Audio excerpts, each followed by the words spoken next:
আমি এখানে ক্যাম্পে চশমা পেয়েছি, চশমা পেয়ে খুব উপকৃত হয়েছি।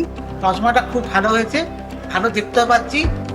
অভিষেক ভাইকে খুব নমস্কার জানাই। অভিষেক বাবু যেন ভালো থাকে, আরো বড় হয়, এইটা সবার জন্য কামনা হয়।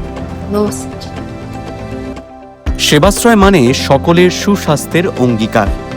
সাতগাছিয়া বিধানসভার 2248 জন মানুষ পেলেন চশমা, সম্পূর্ণ নিখরচায়।